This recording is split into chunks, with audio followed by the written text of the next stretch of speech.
Welcome back to 15 Minutes of Finance. We're here today because we hit over 100 subscribers. Woohoo! Woo! YouTube famous. I know for a lot of people that's probably not a lot, but it feels very cool. We're very new to the social media space. We've been doing the podcast for years, have thousands of subscribers across the different platforms, but now we're doing the social media thing, the small snippets, the reels, and getting followers, which is really, really cool. The grind. We're doing the grind. Yeah, we're excited about it. So let's talk about the channel. So people have been listening. There's no real explanation of who we are or what we do. So for the people who are now actually invested and are like, I actually like their advice, should I be listening to these people at all?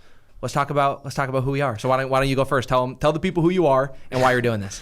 And at point guard, 5'10". Yeah, why would, who we are and what we're doing and why would anyone listen to us, right? I think the big thing is we both came from the corporate life, and now we own an actual firm and we give actual advice. Right. And I think that is missing in the online education content space. There's not a lot of people who actually do what they say on YouTube, meaning like we actually, the advice that we're talking about, or wait, hold on, not advice, guys, educational content. Sorry, educational content. The educational content that we're talking about, they're not actually applying it with their practice or with their own money. It's just their opinion about stuff. So Right. I think that's one of the things that makes us different is like there's a lot on the line with when we say stuff. Like there's practical risk and practical reward with how we do things. And I think that makes it extremely valuable for you guys, the listeners, because we're putting our money where our mouth is. And it's, I think, missing. Yeah, when James says this is a stock we're watching, it means literally as an investment firm, it is a stock we are considering investing real client assets into. Exactly. And of course, we would never do that without the specific goals of the client, but it's something that we're literally considering investing into, and that's why we talk about it. And so that's super unique. And so I would say, so what drives me to do this is it feels like there is an impending disaster. Financial disaster. Okay. So almost every statistic across the board is in the wrong direction. So the great wealth transfer, it's talked about, there's going to be trillions of dollars passed down in the next 20 years, right? Yep. All the baby boomers are going to die. The wealth that generation has established and has maintained across real estate, investments, every type of gold, Pokemon cards, every type of investable asset is monumental. It's the greatest wealth transfer between one generation and another ever. But every statistic of the young generation says their financial literacy and education is not good. And that's not throwing shade at young people, but you grow up in a world where you have to go viral. So the people that you're listening to are saying whatever makes them viral, but there's no accountability. Yeah, and so, no responsibility at all. Right. So if you just analyze that incentive structure, if you have no morals and you're making content and your goal is maximum views, what content are you going to create? News that's too good to be true, news that gets shared, or even news that's so inflammatory that it gets people to respond and comment, this is insane. And now you have a bunch of comments, so you're up in the algorithm. And so the incentive structure is so wrong. The amount of people who talk to their kids, their grandkids about financial education, down. The amount of kids that say that they would be able to handle an inheritance, a windfall, those statistics are down. I just saw a study that was cracking me up the other day that 30% of Gen Z kids or younger say that cash is cringe. In a study, oh my goodness, that's their mindset. Even having cash, it's cringe. Just put it on a credit card. So the patterns that are being trained, the statistics of how many people are putting Coachella tickets on pay over time purchases. Enjoy now, pay later. It's unbelievable. You can buy $100 video game and it's like, do you want to pay in 18 installments? And so it's like what we're telling people to do is horrible. It's absolutely horrible. And so the education out there is bad. The trends of financial literacy are bad. And so we're hoping to combat that. So real professionals with real accountability, with real designations, actually telling people what you should consider doing with your money, what things are out there that you can do with your money. Yeah. And a big part of what we do is pitfalls to avoid.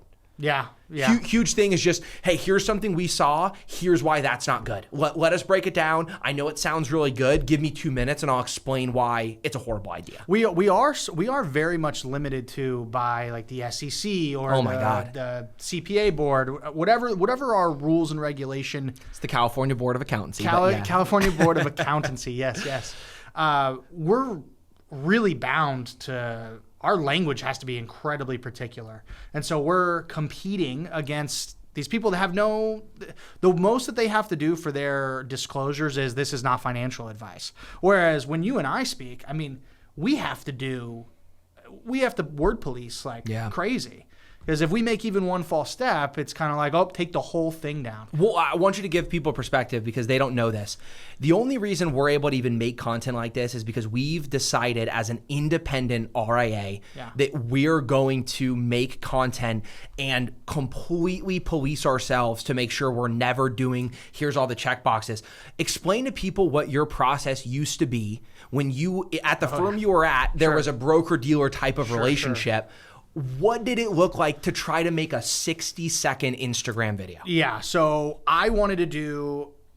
Also, first of all, before you answer this, go to Instagram, 15 Minutes of Finance. First of all, follow us. Second of all, you're going to scroll down to the very first piece of content on the page, and you're going to see James from 2018. Young James. Just off of point guarding at collegiate sports basketball at Point Loma, and I do just want you to see how he looked back then. It's hilarious. It's a little different. It's hilarious. Folks. Anyways, go ahead. So back then, when you're at a broker dealer or a large firm, there isn't like guidance. You don't really have a job. Your day to day. You're sort of like a intern paper pusher, or you're just trying to get clients. There is no middle. Learn how to do this. Right. So in my head, my solution was I got to make content.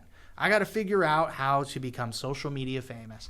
And I'll be honest, I wasn't very good at it because anytime I wanted to do it, I'd have to go to the chief compliance officer, which to get to them, you have to get through 30 other people. And all 30 of those people are like, no, we don't do Instagram. No, we don't do YouTube. No, we can't do that. Anything you write that you put online, it's going to have to be a 72-hour turnover. Mm-hmm. So the steps for me to make a social media page, get it compliance approved, get it publicized, get the disclosures required, and then the best part about all of this is called archiving. You have to be able to archive this somewhere else, like in a secure vault that you can never touch, so it can always be used against you. And that just didn't exist in 2018 for pretty much all of these social medias. The only real one was Facebook. And even then, it was if you had someone comment on your Facebook, the compliance team saw it because they have access to all of your socials now. You would have to remove it. You'd be like, nope, remove the whole post. Like that comment's not acceptable. Yeah, because you couldn't have someone be like, James is my boy, he's my dog, like trust everything he says, he's a great advisor. Like any compliments or anything that obviously your friends do on social media, they hype you up, that's a takedown moment. And so they call them takedown moments. It's like, nope, you messed up the disclosures, takedown. You're now guilty by association where it's like you're giving artificial reviews of yourself through your connections. Exactly. So when I did started the Instagram page, I was breaking the rules. I said, you know what, I don't care. Whatever happens is going to happen. And there were a couple times that I got fined thousands of dollars. Because they're like... who's fining you? For people who don't know this world. The broker dealer. So the chief compliance officer, which they watch you. They watch everything you're doing. They fine you. And they go, this isn't being archived. This takedown moment. Hey, you said this incorrectly. Hey, you don't have proper disclosures on there. Takedown. So that was whenever we were with the broker dealer. We were a hybrid, which is, I'm getting into the weeds here, but we were part of a broker dealer and an RIA. Sure. But now you and I were just RIA only. So I'm the chief compliance officer. I'm the person that has to is that crossing the line? Gives us way more flexibility. Also a little bit more terrifying, but I've done it enough in that space where I do feel confident about it. Yeah. And I mean, I think that does paint the picture for people of who are you listening to online? The people who are actually money managers, look at the hoops they have to go through. Yeah. Then the person that old James is competing with is making 300 reels a week, paying for advertising, just cranking out advice, despite the fact that they're not an investment manager. Yeah. But they're going to say all these things. You're never going to get better information from better people, because the people who are, I want to say scamming you, it's not all bad information, but the people who are saying things they can't justify, that are putting things out that they don't do professionally for other people and giving you that type of advice, they get to play by such a better rule set that you can't, as the good guys, beat the bad guys, because the bad guys have so many tools at their disposal. They could say whatever they want. Yeah. And everything goes. It makes it good for us, and it makes it good for us. It makes it fair for us now that we're like, this is our own set of rules and we're going to play this way. Yeah. Within reason, obviously, we got to still try to fit under the regulation hat, but we're competing with people who don't implement the advice they're saying, which is, I mean, boy, we better be right, is kind of what I'm saying. But that's how I feel about the finance industry, is so many of the professionals live in the gray. And they get to be like, I don't know, maybe this, or I don't know, that could happen. Whereas I feel like if you're going to be a professional or an expert, make a stance and defend it. And if you're wrong, like one of the things I was wrong about, I thought that shutdown was going to last less than a week. It's a record shutdown. So now in my head, I'm like, man, I gotta probably own up on that. I'm not saying we're the best and we're going to predict market crashes or market booms, but I mean, I want to own my mistakes and my wins. And I just feel like, and I know you feel that way too. That's why we work so well together, is like we're on the same moral compass. And to be fair, I have multiple times either done an independent episode or have directly answered or asked you questions about the previous things you've talked about on the podcast. And we've gone through previous claims month later and said, remember that podcast episode 3 weeks ago? Or were you right? Were you right? And so we've held you accountable in your financial advice multiple times. And so if people are like, oh, I really like James, they can also go back and be like, I'm going to verify what James said, and we don't change episodes. We don't edit episodes. And so they can see exactly what you said about Palantir in 2024, in 2025, what you're going to say in 2026. And then someone who comes in years from now and says, is this a good YouTube channel for me to subscribe to? They can see how well you did. And of course, that wasn't advice for them, but they can see if you stood by your own opinion and how history proved you right or wrong. And that's the big thing I think that I like about our firm and that separates us is we own what we're saying. So it's not that we're always right, but it's that we're willing to be wrong. Like, I'm okay with not being right, because it really is the process of how we come to that conclusion. There's way too many variables. If I could be right every single time, we'd have $17 trillion under management, right? So I just feel like that's what's missing. And, not to toot our own horns, but like that to me is immensely valuable. Someone that's just going to own what they're saying. Yeah, for sure. So people might be asking themselves, why is Brandon here? What doesn't seem like Brandon is needed at all. So I'll talk about why I'm here. What we have found as a firm, and then also now as people creating a brand and a channel trying to help more people never talk to an advisor first. A lot of times they don't even know to talk to an advisor. Most people, they want to know, how do I save money on taxes? Which account should I invest into for tax credit? I don't need an advisor to help me manage it, but can you tell me how much would I save if I invested in this? And so people don't even get the advice of a financial planner or a financial advisor in their life, in their everyday, financial activities. And so what we found as a firm, the reason we came together was we had a bunch of conversations where James is calling me saying, hey, these people want to know like how much they're going to get taxed if they withdraw X amount of dollars from their brokerage account. Can you like help me give them an estimate? Here's their last year's taxes. I have people asking me, how should I invest my money? I'm not authorized to tell them that advice at all. And so then we kind of came together to say, hey, like there's a lot of overlap here and people clearly need both of what we offer. Let's just do it together. And so that's how we feel about the content is there's people, nobody has an individual financial need. People just have a financial situation and they're trying to do the best they can. And with that was good. Oh, thank you.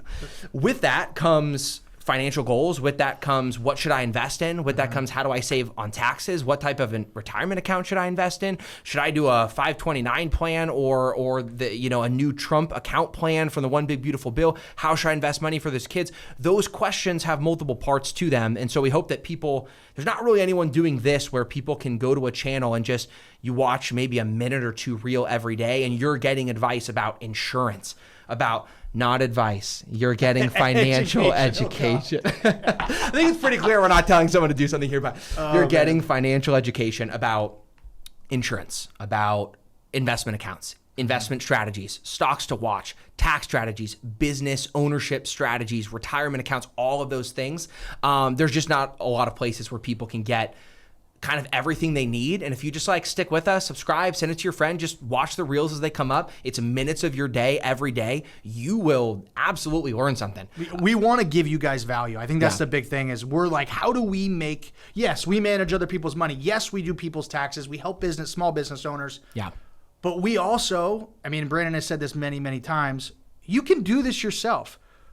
You need to learn how to do it, which is what we want to provide you. Other professionals, other experts, they want you to give them their money. Now, we obviously want clients. We obviously want to grow our business. But we also believe this can be done by you. This can be done by you. But when you don't want to do it, we're here to do it for you. And we're happy to do it. And it's not going to be done effectively based on the majority of information that you'd be consuming online. If If you follow the advice of most of what you find scrolling, that's not going to cut it. And this advice, this is the one thing too. If you're going to get one thing from this, I think that you can learn education here. The advice you get from a lot of these online finance gurus, it will set you back. Oh yeah. Years, decades, sometimes generations, and you won't ever know it because you're in it, and it's something that you only know when you look back. Yeah. And that's what we want to try and attack and avoid, and try to help the regular individual really learn what to sift through the honest and the bad advice. Yeah. All right, so let's get people excited about what the channel's doing and how the channel's growing. Okay. I'll give you a second to think about number one thing you're most excited about for the future of the channel. I'll go first. So I'm starting something. You'll find me on TikTok Live. It probably eventually will come to other formats, but that's the way we're going to do it now. So TikTok Live, you can find us on TikTok, 15 Minutes of Finance. We're going to do TikTok Live. I'm calling it Tax Tuesday. So the first Tuesday of every month, I'm a CPA, I'm a licensed insurance agent, I'm a Series 65 financial advisor. I'm gonna be sitting in the studio for 2 hours, 5 to 7. You come into TikTok, you join the live, you ask me any question you want, and I'll give you as good of information as I possibly can. So if you ever wanted to ask a CPA questions, an advisor questions, you're not sure what account you should choose, you're not sure if you should be an LLC or an S Corp, whatever your questions are, just come into the live. There's no subscriptions, you don't give us your email, nothing. Just stop by, say hi, ask me a question. I'll be answering 2 hours of questions every month. The first Tuesday of the month, Tax Tuesday. Mark your calendar. I don't have a calendar. Do you know what day of December is the first Tuesday? I should have known this. No, I don't. Okay, first Tuesday of every month. So December will be the first one. Join the TikTok Live, subscribe, set a notification, whatever. We'll start setting reminders and stuff on TikTok as well, but I'm super excited about that. So in terms of future of the channel, that's one thing I'm focused on. Guys, I'll just I'll brag on Brandon a little bit. You will get concise, quick, useful information that you might have to pay for somewhere else. And again, all of this is educational, and we can't give advice simply because we need to know way more about people's situations. So what you'll get with Brandon is oh, that sounds really good. Let me go do my own research. That's valuable. You'll get that with Brandon quickly, which other people, you got to pay for. So, and it is easier for me to give advice. I can tell you an S Corp would reduce taxes by this much. And I can't tell you should start an S Corp, but I can give you answers in terms of the practical ways in which it would change your situation. Yeah. Okay, my turn. So thing I'm most excited about is I've been working on my networking. And I think we're going to have an awesome lineup in 2026 of extremely successful people that we're going to be able to interview. We're talking doctors, we're talking NBA players, we're talking authors, where it's going to be hey, how did you invest this? How did they teach you to invest? How did you get here? What are some of the secrets of the wealthy from the wealthy kind of thing? And that's what you guys want. That's what, I want to absorb as much as I can from successful people, and I think it'll be immensely valuable to you guys as well. 100%. And we won't stop doing the channel until LeBron James comes on. So until we become big enough. That is our promise to you. Until we become big enough that I get to interview LeBron James for 15 minutes of finance, I'll either die or keep making content until that happens. So that's the branding guarantee for sure. So I love it. All right, guys, well, that's a little bit about us. I hope you're excited about the channel. Thanks for subscribing. Thanks for liking the videos. Please share them. It really is good information. We are real professionals. This is what we do. We do know our stuff, we'd like to think. We want to help you. Leave a comment. We'll answer it in a future episode. We're happy to have you on board, and we're really excited for the future. Invest early. Invest often. We'll see you next time.